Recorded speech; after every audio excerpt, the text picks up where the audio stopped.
mesdames et messieurs. Cela faisait déjà un bout de temps que j'avais envie de vous présenter non seulement un stylo de cette marque-là, mais en plus ce stylo-là.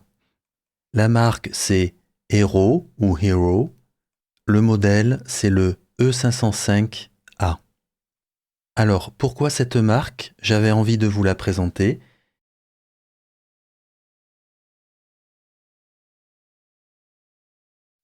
C'est une marque dont on ne parle pas beaucoup, Hero, et pourtant c'est une compagnie qui existe depuis très longtemps. Je pense que ça ne doit pas faire loin d'un siècle qu'elle existe. Alors on parle beaucoup en Chine de Asvine, de Majon, de Wingsung, etc., etc.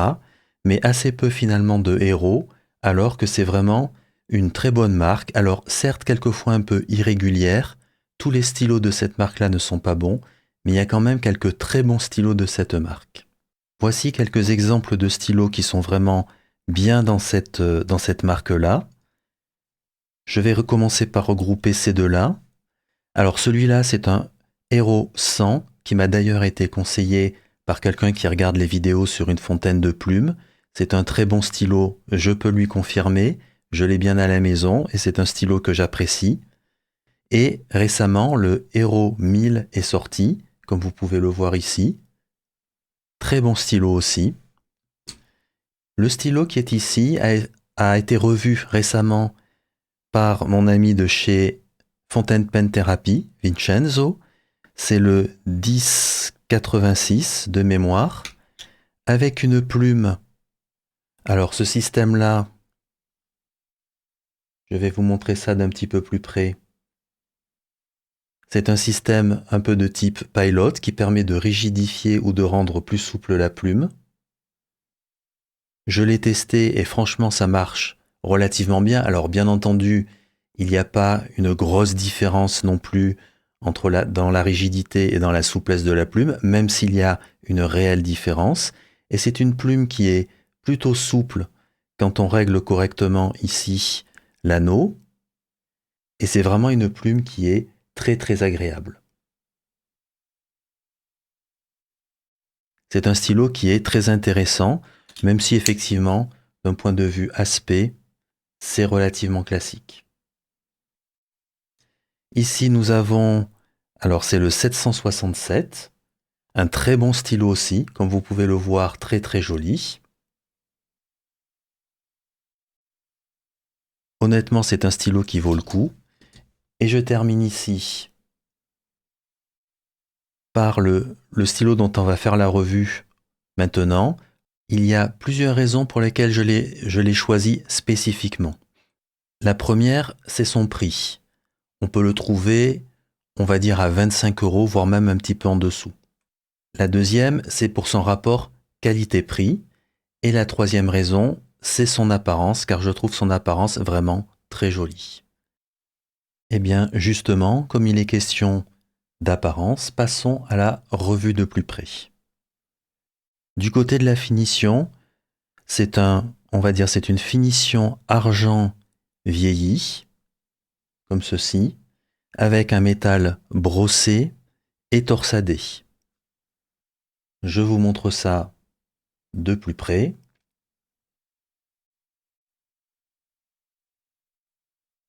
Alors j'ai aligné manuellement les torsades. En effet, nous avons affaire ici à un snap cap. Et d'ailleurs, en parlant de snap cap, c'est un très bon snap cap. Je le trouve très agréable et il a un bruit assez sympa que je viens de vous faire entendre à proximité du micro. Donc évidemment, dans le cadre d'un snap cap, les torsades ne se raligneront pas obligatoirement, mais comme vous pouvez le voir, c'est pas forcément gênant. Personnellement, je ne trouve pas ça dérangeant. Du côté du finial, je vous le montre de près. Rien de spécial. Un finial qui a trait, bien entendu, à la compagnie. De l'autre côté, c'est un finial qui n'a rien de spécial. Si le focus veut bien se faire. On observera bien ici, que c'est bien une finition brossée. Et on voit bien ici que c'est une finition qui ressemble un petit peu à une finition argentée, dont l'argent aurait vieilli et aurait un petit peu noirci. Disons les choses clairement, c'est très très joli. Du côté du clip, c'est un clip qui est monté sur pivot. Vous voyez ici, ça fonctionne parfaitement bien. Aucun problème. Comme je le disais, c'est un snap cap qui fonctionne parfaitement bien. Nous allons jeter un petit coup d'œil à l'intérieur.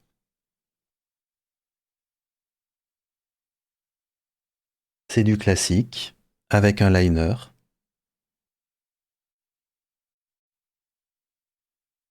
On voit comme toujours un tout petit méplat qui va permettre d'enfermer la plume.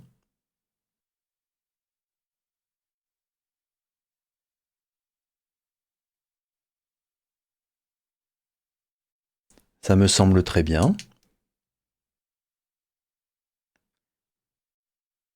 Sur le reste, on est sur du classique. Ça se dévisse à cet endroit-là. Alors il y a du jeu, on visse métal sur métal, donc ce n'est pas très grave. Et souvent, quand on visse métal sur métal, il y a pas mal de jeu. Ici, on a un convertisseur, tout ce qu'il y a de classique, rien de spécial, qui fonctionne parfaitement bien. Avec dedans quelque chose pour empêcher la surface tension de l'encre. Le petit ressort, ça fonctionne plus ou moins bien, mais soit. Et ça s'en fiche parfaitement, aucun problème. J'en profite pour vous montrer la plume.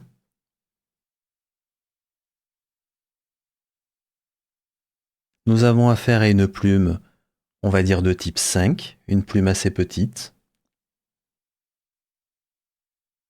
Le feed. Donc rien de spécial du côté de la plume.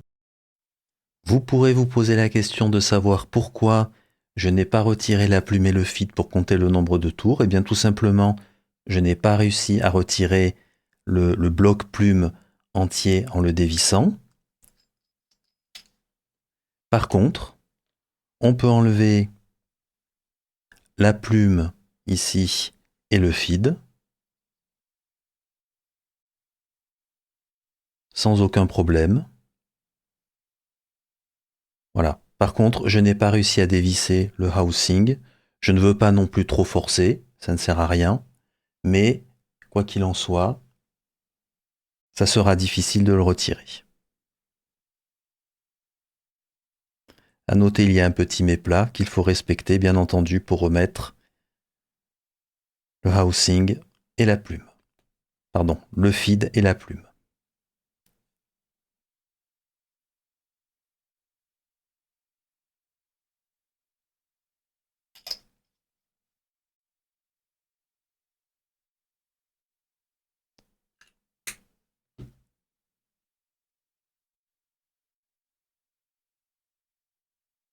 D'un point de vue manufacturing, si l'on met de côté les torsades, c'est globalement très bien fait.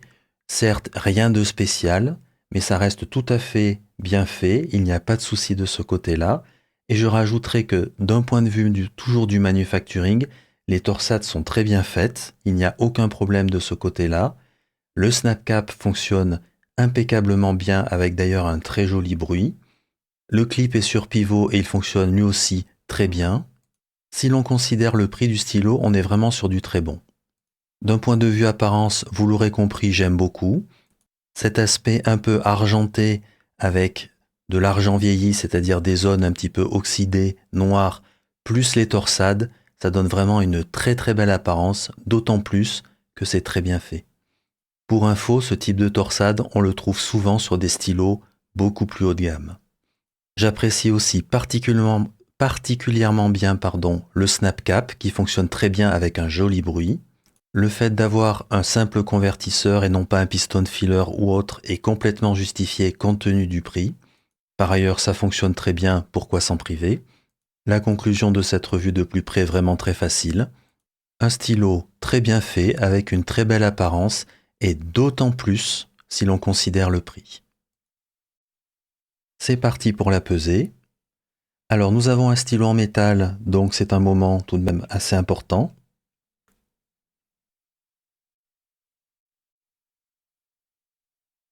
Le stylo au total fait 44 grammes. Le capuchon tout seul fait, on va dire, presque 20 grammes. Donc le capuchon fait quand même un bon poids. Et le stylo tout seul, environ 24 grammes. Pour résumer, sans le capuchon, on est sur un poids tout à fait acceptable, aux alentours de 24 grammes, ce qui représente un poids, on va dire, moyen plus. Avec le capuchon, par contre, on dépasse les 40 grammes, on commence donc à être sur un poids vraiment plutôt lourd.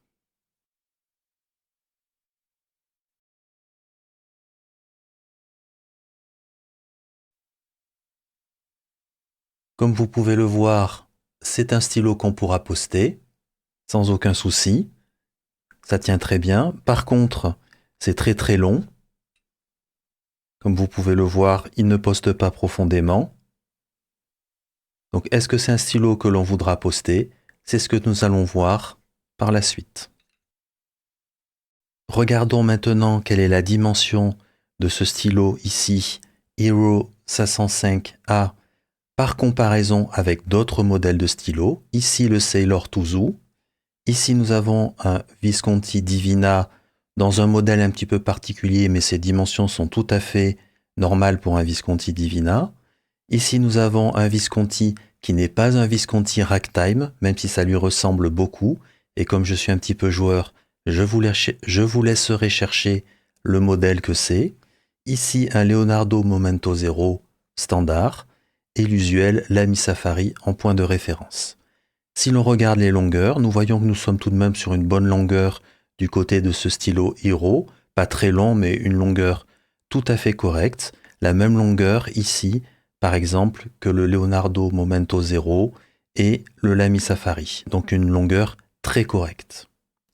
Il est plus long en particulier que le Visconti Divina et le Sailor Tuzu. D'un point de vue des diamètres, nous voyons que c'est un stylo qui est plutôt fin, il n'est pas très fin, mais il est plutôt fin. Il a un diamètre plus important que le Lamy Safari, j'ai mesuré pour vérifier, mais un diamètre tout de même inférieur au Leonardo Momento Zero qui est juste ici. Une fois les capuchons enlevés, on regarde la longueur et on voit que nous sommes sur une longueur tout à fait correcte du côté du Hero. Il est plus long que tous les autres stylos, sauf le Leonardo qui est un petit peu plus long et le Lamy Safari, lui aussi à peu près de la même longueur que le Leonardo. Donc nous sommes sur une longueur tout à fait satisfaisante, sans aucun problème. Une fois le capuchon posté à l'arrière, alors bien entendu je ne l'ai pas fait pour le Visconti qui est ici, que je peux retirer à la fois parce qu'il ne poste pas, mais aussi parce qu'on ne veut pas abîmer la finition qui est ici. Une fois le capuchon posté, on voit que nous sommes à peu près à l'identique au niveau de tous les stylos et le Sailor Tuzu est ici un petit peu plus long. Donc c'est un stylo qui sera plutôt assez long avec le capuchon posté à l'arrière. Cependant, personnellement, ce n'est pas forcément un stylo que j'irai poster vraiment à l'arrière. Comme vous pouvez le voir, il devient très long. Il a aussi tendance à avoir du poids vers l'arrière, d'autant plus qu'ici, nous sommes sur un grip qui est assez fin. Je vais vous montrer ça dans quelques secondes. Et donc, on a vraiment du poids vers l'arrière. Je rappelle, le capuchon fait approximativement 20 grammes.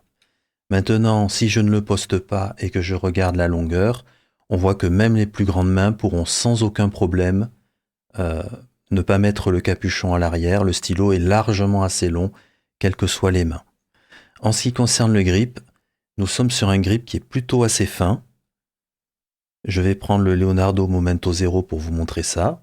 Désolé pour la petite tache d'encre que je me suis fait parce que un des stylos Visconti était ancré. Donc je vous montre ça au niveau des plumes. Déjà la plume, vous voyez, c'est une plume qui est petite, c'est une plume de taille 5 en premier lieu. Et si on regarde maintenant les dimensions des grippes, vous voyez, il n'y a pas photo. Le grip est clairement fin.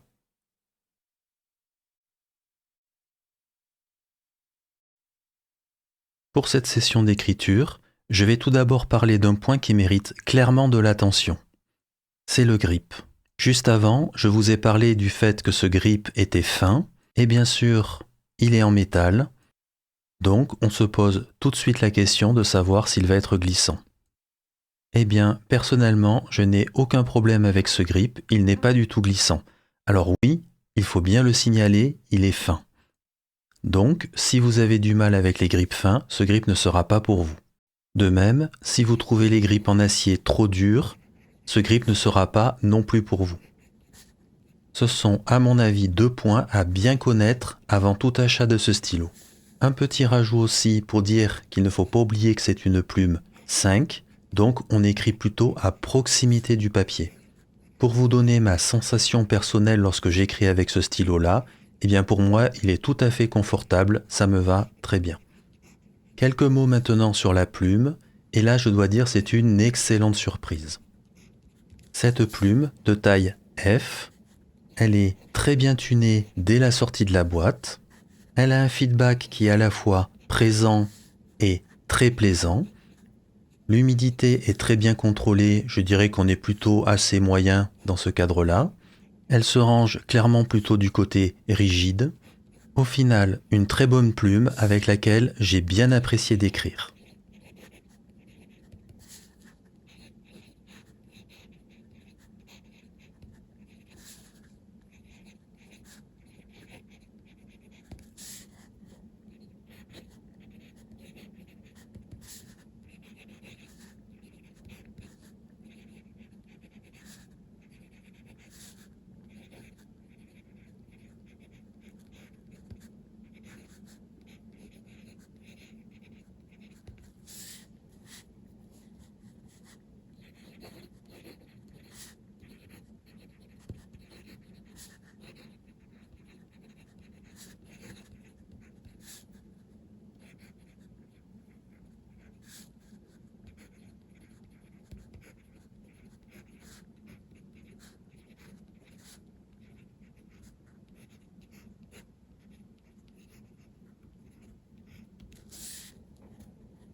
Dans cette conclusion, je démarre par ce que j'ai aimé.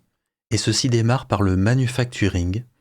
Il est tout simplement très bon, voire même excellent si l'on considère le prix du stylo. Je ne l'ai pas précisé pendant la revue de plus près, mais il n'y a aucun bord qui est coupant ou qui accrocherait le doigt. Tout a été bien adouci, ce qui est tout de même assez sympa pour un stylo en acier. D'un point de vue de l'apparence, c'est vraiment la première raison qui m'a fait aller vers ce stylo. La torsade qui court tout au long du stylo avec en plus ce métal brossé, c'est vraiment très joli. On rajoute cet aspect argent vieilli, cette espèce de noir un petit peu tout le long du stylo. C'est réellement un stylo qui a accroché mon regard. Le grip n'a pas été glissant, tant mieux parce que ça reste tout de même un grip en métal. Globalement, le stylo s'est avéré très confortable à l'écriture et une chose que j'aime beaucoup, c'est le snap cap. Il est très plaisant à l'utilisation et il fait un joli bruit. On a de plus le droit à un clip monté sur pivot qui fonctionne très bien. C'est vraiment un stylo tout à fait étonnant pour son prix qui est aux alentours de 20-25 €. Actuellement, on peut le trouver approximativement à 20 € sur AliExpress. Du côté du test de la sécheresse de plume, toujours 24 heures, le stylo à la verticale, plume orientée vers le haut. Le stylo a redémarré très correctement. Je passe maintenant à ce que j'ai moins aimé. Et là, j'ai vraiment tenu à mentionner le grip parce que le grip est vraiment fin. Un grip en métal, fin, avec au bout une plume 5. Est-ce que c'est OK pour vous? Ça sera bien entendu une condition sine qua non. Qu'est-ce que j'ai pensé au final et globalement de ce stylo? Eh bien, en premier lieu, ça m'a permis de remettre un petit peu sur le devant de la scène cette compagnie Hero, une compagnie qui est un petit peu oubliée ces temps-ci, et pourtant c'est une vieille compagnie chinoise qui est vraiment en capacité de faire de très bons stylos, même si, il faut le reconnaître, parmi ces très bons stylos, il y a des stylos qui sont nettement moins bons. Mais on peut vraiment trouver dans cette marque d'excellents stylos. Alors oui, celui-ci ne conviendra pas à tout le monde, en particulier à cause du grip, mais il n'en reste pas moins que c'est vraiment un très beau stylo et qu'il est tout à fait bien fait. Ici se termine la revue du Hero E505A. J'espère qu'elle vous aura intéressé. Je vous remercie pour votre attention et à bientôt.